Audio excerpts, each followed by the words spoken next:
ओम शांति दीदी। ओम शांति।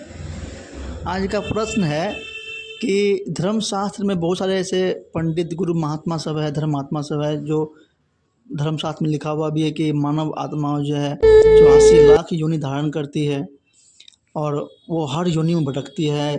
मांस में, मछली में, ये इसके बाद आपका बाघ में, मयूर में, गाय में, अरे हर योनि में भटकता है और तब जा कर के मानव का शरीर धारण होता है।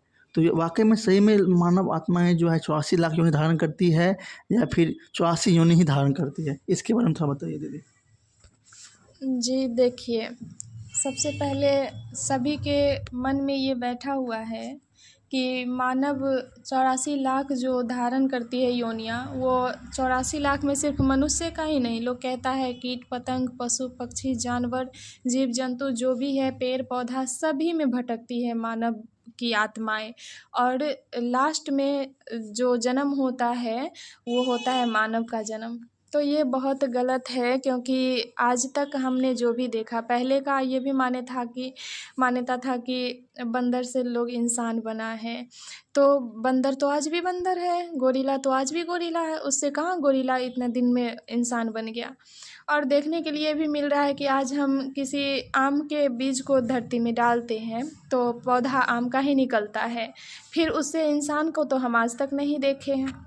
उसके बाद है किसी जीव जंतु में, जैसे जीव जो है, एक गाय है, गाय का बच्चा जो निकलता है कभी मानव का नहीं निकला, गाय का ही निकला। तो ऐसे करके अगर हम सरसों के बीज बोते हैं तो पौधा सरसों का ही निकलता है, खेत में गेहूं का बीज बोते हैं तो पौधा गेहूं का ही निकलता है। उसके अंदर वो झाड़ का गुण होता है, ज्ञान होता है।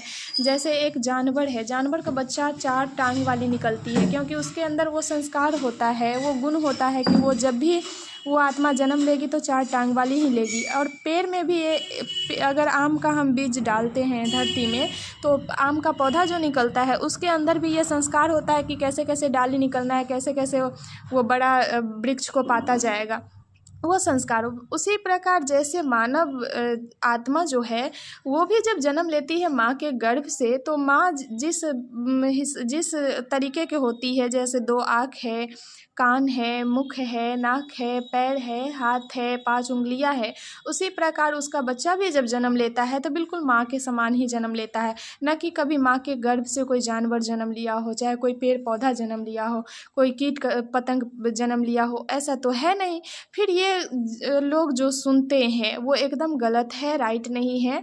हमें ये परमात्मा आकर के सही रास्ता दिखाते हैं कि मानव योनि सिर्फ मानव योनि में ही जन्म लेता है, न कि वो अनेकों प्रकार के योनि में भटकता है। ये गलत है। और मनुष्य सृष्टि रूपी वृक्ष का बीज रूप परमात्मा है। जब हम मानव होकर के हम अपने मम्मी पापा के कोख से जन्म लिए तो हमारा भी स्वरूप मम्मी पापा के ही जैसे हैं। और इस शरीर को चलाने वाली जो शक्ति है, तो परमात्मा जिस स्वरूप के है उसी स्वरूप कि हमारे अंदर, हमारे शरीर के अंदर उनकी शक्ति है। जैसे वो ज्योति बिंदु है, निराकार है, अविनाशी है, अजन्मा है, उसको अग्नि न जला सकती है, तलवार न काट सकती है और पानी उसे डुबो नहीं सकती। उसी प्रकार हमारे शरीर को चलाने वाली जो चैतन्य शक्ति आत्मा है, उसे न अग्नि जला सकती है, न तलवार काट सकती है और न पानी डुबो सकती है। क्यों? क्योंकि वो अविनाशी है। भले वो जन्म मरण के चक्र में आता है, मानव चक्र के फेरा लेता है। क्यों? शरीर के द्वारा। जब शरीर वृद्ध हो जाता है, आत्मा इस शरीर को छोड़ के फिर दूसरे जन्म में दूसरा शरीर धारण करती है, लेकिन आत्मा मरती नहीं है। मरता कौन है? शरीर मरता है। तो इसलिए अविनाशी शक्ति जो हमारे शरीर में है वही है परमात्मा की संतान। और परमात्मा को भी हम नहीं देख सकते हैं और आत्मा को भी नहीं, लेकिन फिर भी इस शरीर को आत्मा चला तो रही है, ऊर्जा तो है, शक्ति तो है। उसी प्रकार एक गाय भी है, गाय को भी शरीर है, 2 पैर है उनका, 4 पैर भी है उनका। और बिल्कुल उसी प्रकार जीव है, वो खाता है, पीता है, चलता है, घूमता है और उनके अंदर भी आत्मा है। लेकिन जब भी वो बच्चे को जन्म देंगे तो वो 4 पैर वाले ही बच्चे को जन्म देंगे और उनकी भी आत्मा उनके जैसा। तो इसलिए जो जैसा है उसकी आत्मा भी वैसा ही संस्कार धारण करके आती है, वैसे ही जन्म लेती है। अब वृक्ष का है तो वृक्ष का भी बीज डालिए आप धरती में तो वृक्ष जैसा ही उसका टाल टालियाँ पत्ते निकलेंगे। मानव का है, मानव का भी जब बच्चा निकलता है तो बिल्कुल मानव जैसा निकलता है। जानवर का बच्चा है जानवर जैसा निकलता है, ना कि मानव ही जानवर बनता है और जानवर ही मानव बनता है। ये बिल्कुल रॉन्ग है, इस बातों को कभी विश्वास नहीं किया जा सकता है। तो फिर ये हम कैसे मान लेते थे कि मानव की जो आत्मा है वो मगरमच्छ में, हाथी में, बाघ में ये नहीं जाती है? मानव की आत्मा जब ये शरीर त्यागती है तो वो मानव के शरीर में ही जाती है, ऐसा कैसे मान सकते हैं हम? इसलिए मान सकते हैं कि कभी भी आदमी का जो बच्चा है जन्म लेता है तो आदमी जैसा ही दो पैर हाथ निकलता है ना, मगरमच्छ जैसा तो नहीं निकलता है। मान लीजिए मगरमच्छ के पेट से निकला आदमी का बच्चा, तो फिर मगरमच्छ जैसा उसका पैर हाथ तो नहीं है। मान लिए कि चेहरा है इंसान जैसा और शरीर मगरमच्छ जैसा है, ऐसा भी तो नहीं है। और उसके बाद है कि मानव का डीएनए टेस्ट कराया जाता है तो मानव का मिलता है माता पिता से डीएनए, ये तो नहीं मिलेगा मगरमच्छ के साथ। अब मगरमच्छ के बच्चा जो होगा उसके जैसा होगा, उसको मिलेगा।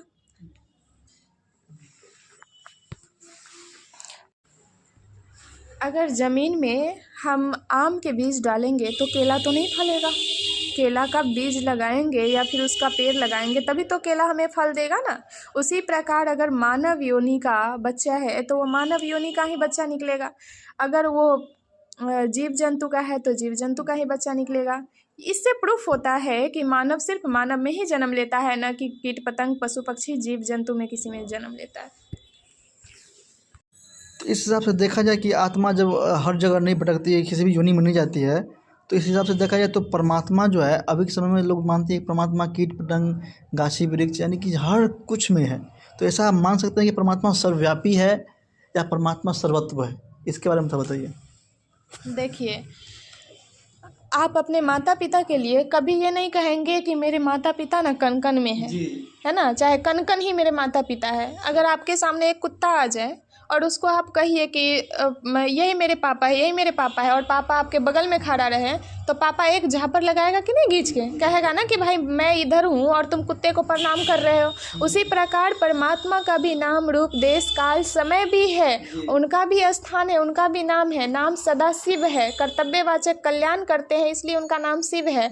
और धाम भी है उनका, परम धाम है, मुक्ति धाम है, जिसको लोग मोक्ष धाम भी कहता है, ब्रह्मलोक भी कहता है। उसके बाद काल भी है जो कलयुग के लास्ट सतयुग के आदि माना संगम पे उनका अवतरण होता है। जो हम सभी मानव जैसा पशु जैसा व्यवहार हम सभी जीव मानव करने लगते हैं तो उन्हें देव तुल्य बनाते हैं हमें। तो इसलिए उनका समय भी है आने का। वो 100 वर्ष संगम युग पर रहते हैं। जब 100 वर्ष में हम सभी को देव तुल्य बनाते हैं फिर साथ ले जाते हैं मुक्ति धाम, फिर वहाँ से जीवन मुक्ति में ले आते हैं। तो परमात्मा का भी अपना स्थान है, लेकिन न कन कन में भगवान है न कन कन ही भगवान है। भगवान का भी अपना स्थान है और वो आते भी है कर्तव्य अनुसार, ड्रामा अनुसार। हम ये कह देते हैं कि भगवान सब जगह है, सर्वव्यापक है। सर्वव्यापक भगवान नहीं है, बल्कि 5 विकार है। विकार कौन कौन है? काम, क्रोध, लोभ, मोह, अहंकार, जो हर मनुष्य के अंदर है, जो हर मनुष्य अभी उसके परवश है। क्रोध के परवश है, लोभ के परवश है, मोह के परवश है, काम के परवश है। अगर उससे कुछ उसको रोका जाए, कुछ लिया जाए तो देखिए मनुष्य का बुद्धि अभी नर्वस सिस्टम की तरह काम करने लगता है। अगर भगवान हर कोई में हो तो भगवान के अंदर नॉलेज है, वो ज्ञान के सागर है, प्यार के सागर है। वो कितना भी बच्चा गलत करे फिर भी उसको लोग प्यार करता है। आज देवी दुर्गा के मंदिर में लोग क्यों जाता है? अगर कोई हत्यारा है, कोई क्राइम कर रहा है, कोई अच्छा पुजारी है, कोई बहुत अच्छे किसी को सहयोग देने वाले हैं, हेल्प करने वाले हैं, कोई बहुत ईमानदार है और वो भी भगवान के मंदिर में जाता है। क्राइम करने वाला भी रोज़ एक हत्या करके तब भगवान के मंदिर में जाता है। जैसे और भी जाति के लोग हैं जो दिन रात मांस मदिरा खाता है और उसका हत्या कत्ल करता है, रोज़ भगवान का गुणगान करता है। तो इसका मतलब है कि अगर भगवान सबके अंदर होता तो कभी जीव घात कभी होता ही नहीं, क्योंकि भगवान ऐसा कभी नहीं कहते हैं। मंदिर में, दुर्गा के मंदिर में बलि दी जाती है। बलि प्रथा किसने बनाई? हम मानव ने मिलके बनाई, भगवान नहीं। जब देवी दुर्गा के मंदिर में कोई मांस के टुकड़ा बड़ा एक भोग नहीं लगाते, फिर बलि वो कैसे मांग लेगी? जब लहसुन प्याज तक हम उसको भोग नहीं लगाते, वो बलि कैसे लेगी? कितना गलत है, अंधाधुंध। तो इसलिए जो पवित्रता के सागर है, जो शांति का सागर है, जो प्रेम का सागर है, जो दिव्य बुद्धि के दाता है, कर्मों के गहन गति को जानने वाला है, ब्रह्मा विष्णु शंकर के रचयिता है, वो परम शिक्षक सतगुरु है, वो परम टीचर भी है, पिता बन के हमें पढ़ाते भी है, फिर उनके बारे में हम कैसे कह देंगे कि वो सर्वव्यापी है? सर्वव्यापी तो हो ही नहीं सकते हैं। तो इसलिए वो जब भी धरा पे आते हैं कल्याण ही करते हैं, अकल्याण उनके द्वारा किसी का हो ही नहीं सकता है। दीदी जी, हम आपको एक चीज़ और पूछना चाहेंगे। जब परमात्मा को आप ये इतना बोले कि परमात्मा सर्व जगह नहीं है, अगर मान लीजिए परमात्मा गाय में है तो गाय घास खाती है, तो क्या परमात्मा घास खाती है? अगर मान लीजिए कोई इंसान को गुस्सा आ गया, किसी को मार दिया और वो मर गया, तो समझिए परमात्मा ने किसी को मार दिया? ऐसा नहीं होता है, परमात्मा किसी को मार नहीं सकता है। तो आखिरकार परमात्मा जो है हर जगह नहीं है, वो उसका भी एक घर है। लेकिन हम लोग परमात्मा को कैसे याद करेंगे? जैसे ब्रह्मा कुमारी में बताया जाता है कि राजयोग राजयोग बहुत बोलते हैं, सुनते भी राजयोग राजयोग।